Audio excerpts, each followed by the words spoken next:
Alright,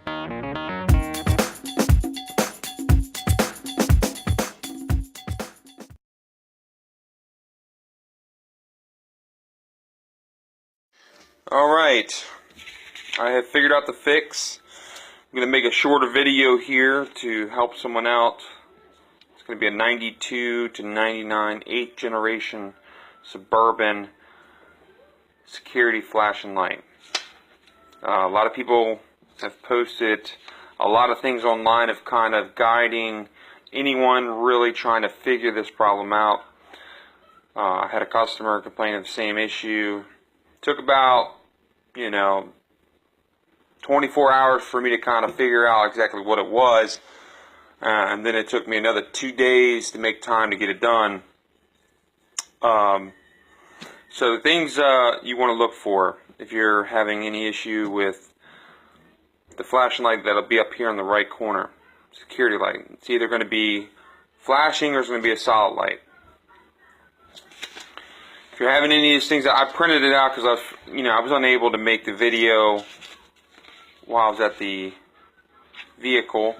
So I thought I'd print this out, make it a little easier for you on how to fix this on your own.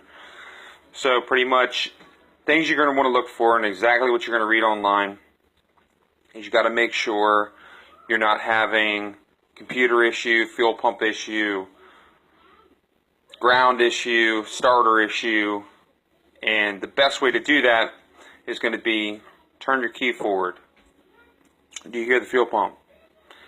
If you hear the fuel pump, then you're going to go ahead and roll out the fuel pump. In my case, I had the fuel pump kick on, check the rail pressure. We had 59 psi, so that was good. I rolled the fuel pump out. Next thing you want to do is check your grounds. Check your grounds at your computer. There should be a black wire with a white stripe. If you probe that, it should be ground. It should be a solid green. There should be 2 on there that I checked. Originally, I checked 2 wires on the ECU. So it's going to be 2 more wires out on the intake and the thermostat housing. You want to check those. If you got ground there, then you can roll that out. Also, go ahead and do yourself a favor, go down, check the starter out, make sure there's no wires burnt on the starter. Make sure there's nothing down there that would give you reason to believe that the starter went. Try to crank the starter. If you find yourself in a position where the starter doesn't crank and you're having problems there, it could be that the starter fried, or you could take the starter off and it'll work, but once the starter goes back on, it doesn't work, and that would mean that it's not passing the normal load test, and then you have to worry about that solenoid sending signal back in, and it could have fried something. So these are all things to think about when you're trying to make this repair. But you have to rule out a whole bunch of stuff so you can be successful at this. But to be quick and easy, I'm going to come out and say it. The pass lock. This thing is probably going to be the reason why your security light's on. A lot of people say they short and they go bad. They just mysteriously just stop working and can pretty much give you exactly what I just said, which would be, let's say you're driving down the street and your car dies. Security light comes on. It's an anti-theft problem that has occurred. To fix this, you need to roll out everything I talked about. You got to check your ground. You got to make sure your pump didn't fail. Make sure your starter didn't fry and all that other stuff. See if there's any codes that have popped up. In my case, I didn't have any codes. In my case, my fuel pump worked. In my case, I had plenty of ground. This customer complained about just literally dying on the side of the road.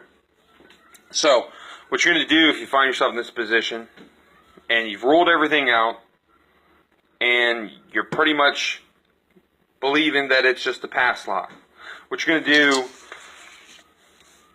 is, this is the copy of the dash. Okay, steering wheel will be right here. You got your lower panel here. It's got like 4 bolts in it, 4 screws. Take that out, swing it sideways.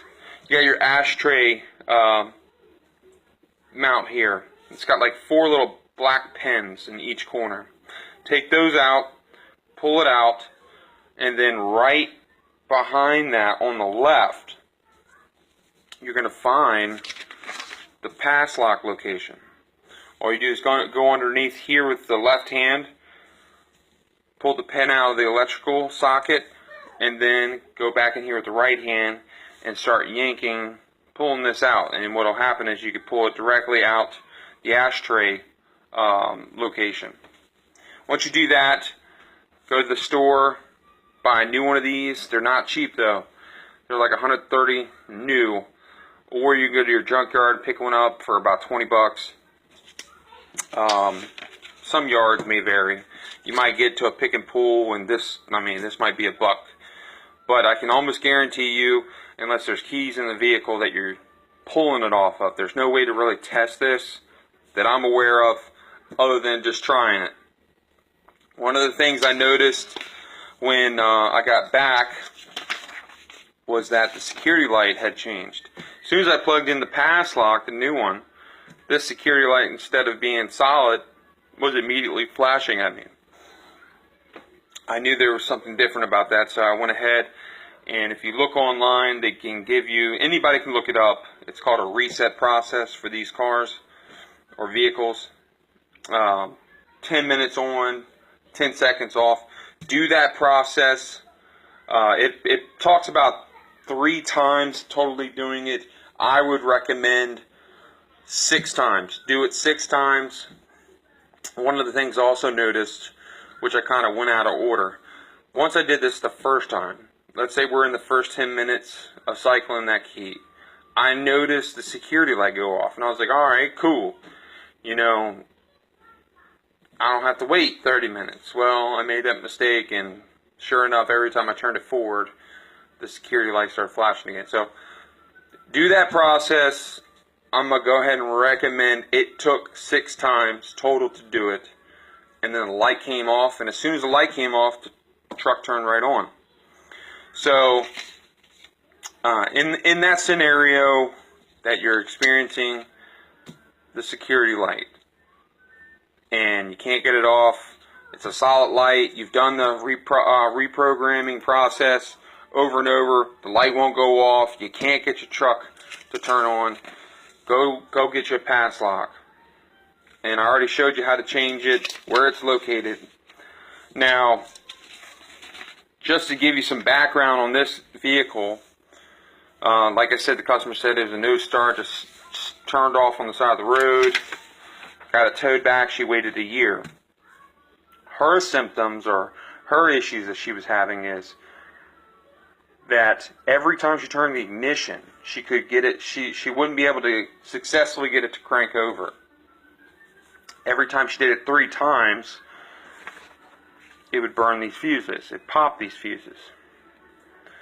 So what ended up happening was I found that the starter had burned up out under the hood, and it was causing something to ground, and it backfed all this stuff, which caused all this to pop. So we got the new starter put in, and we were still having a problem. We really weren't having any issues with popping at that point. As soon as we changed the starter, we were good to go, but we still couldn't get the vehicle to crank.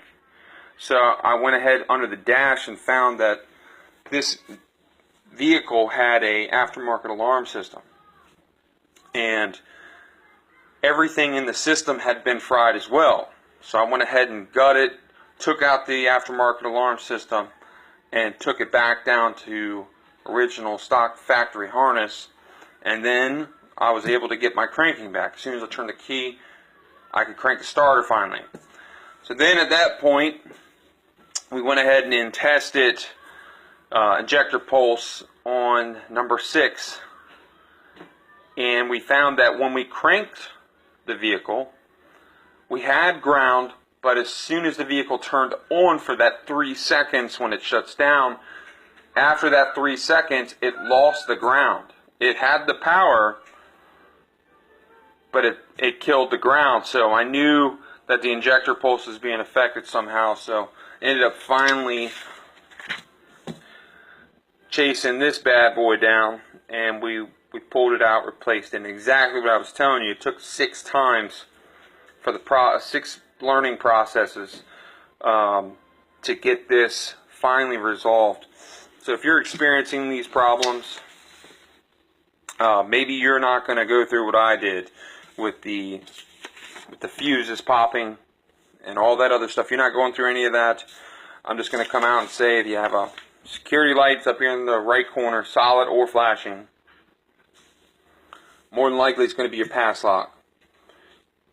Under the ashtray, that's where it is. Take it out, put another one in, do the process 6 times, and you should be good. But you also got to remember, there's a lot of people online saying, you know, fuel pumps, grounds, computers, body control modules, just about anything.